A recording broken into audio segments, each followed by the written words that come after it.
আসসালামু আলাইকুম, welcome back to my channel Mukta cooking house. এখন খুব মজার একটি রোল শেয়ার করব, সুইট অ্যান্ড ক্রিস্পি।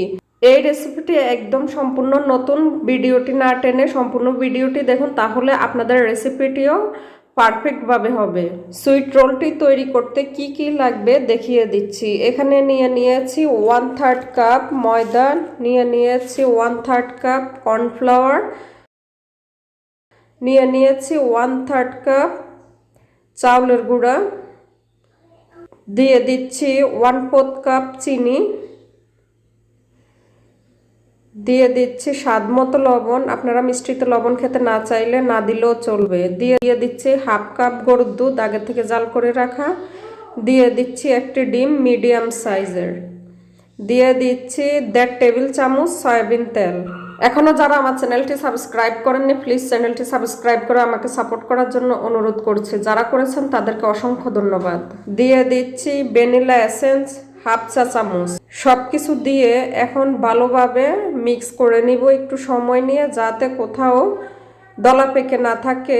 ভালোভাবে স্মুথ করে একটু সময় নিয়ে মিক্স করে নিতে হবে। আমি ভালোভাবে মিক্স করে নিয়েছি প্রায় 2-3 মিনিট সময় নিয়ে। দেখেন ব্যাটারটির ঘনত্ব কেমন।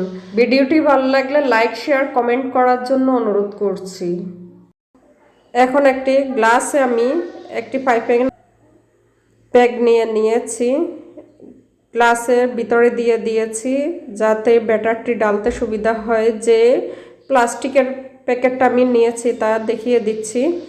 এখন যে কোনো মার্কেটে এগুলো অ্যাভেলেবেল পাওয়া যায়। এখন গ্লাসের ভিতরে ব্যাগের মাঝে আমি ব্যাটারটা ঢেলে দিয়েছি। আপনাদের হাতের কাছে এই ব্যাগটি না থাকলে শক্ত পলিথিন দিয়েও করতে পারবেন, বা পানির যে বোতল রয়েছে ওই বোতলের মুখে ছিদ্র করেও করতে পারবেন এই কাজটি। এখন আমি রাবার দিয়ে বেঁধে দিচ্ছি, এর মুখটি ভালোভাবে শক্ত করে বেঁধে নিয়েছি। দেখেন ভালোভাবে শক্ত করে বেঁধে নিতে হবে, কারণ যখন ব্যাটারটি দিতে থাকবো না হলে উপরের দিকে উঠে পড়ে যাবে।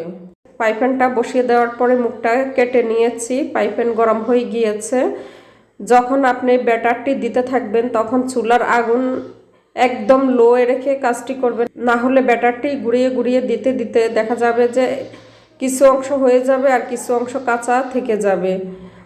আমি ঘুরিয়ে চারপাশে দিয়ে দিচ্ছি। দেখতে অনেকটা মাকড়সার জালের মতো দেখাচ্ছে। দেখেন ব্যাটারটি দেওয়ার সময় কোথাও যদি গ্যাপ হয়, রিপ্লাই পিছনের দিকে টানার দরকার নেই, সামনের দিকেই দিতে থাকবেন, না হলে দেখা যাবে যে এলোমেলো হয়ে যাবে। যেমনটি আমি দিয়েছি দেখেছেন, মাকড়সার যেভাবে বাসা তৈরি করে ওইরকমই দেখতে।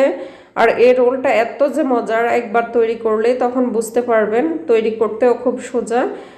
এখন আমি হাত দিয়ে ফোল্ড করে নিচ্ছি। 1 মিনিটের চেয়েও কম সময় লাগে তৈরি করতে। একটি তৈরি করে নিয়েছি। আপনারা যদি এভাবে হাত দিয়ে তৈরি করতে প্রবলেম হয়, সেকেন্ডটি আমি দেখিয়ে দিচ্ছি কিভাবে তৈরি করবেন। প্রথমটা হয়ে গিয়েছে, আমি এখন উঠিয়ে নিচ্ছি। এখন সেকেন্ডটা আমি তৈরি করে দেখাচ্ছি। ব্যাটার আমি আগে দিয়ে দিয়েছি। এখন একটা খুন্তি নিয়েছি, খুন্তি দিয়ে আস্তে আস্তে করে আমি ধীরে স্থিতে ফোল্ড করে নিচ্ছি। দেখেন এখন আর হাত দিয়ে ধরতে হবে না, একটু টেনে পিছনের দিকে নিয়ে আসছি। এখন ফোল্ড করে দিয়েছি একটি খুন্তি দিয়ে, চারপাশ ঘুরিয়ে একটু ফ্রাই করে নিয়েছি। এখন নামিয়ে নিচ্ছি। সবগুলো আমি ফ্রাই করে নিয়েছি। এগুলো এত যে ক্রিস্পি, ধরার সাথে সাথেই ভেঙে যায়, আর খেতেও খুবই মজা। বড় ছোট সকলেই পছন্দ করবে। একবার তৈরি করে দেখুন, খুব প্রশংসা পাবেন। সবাই ভালো থাকবেন, সুস্থ থাকবেন। দেখা হবে নতুন কোনো রেসিপি নিয়ে। আল্লাহ হাফেজ।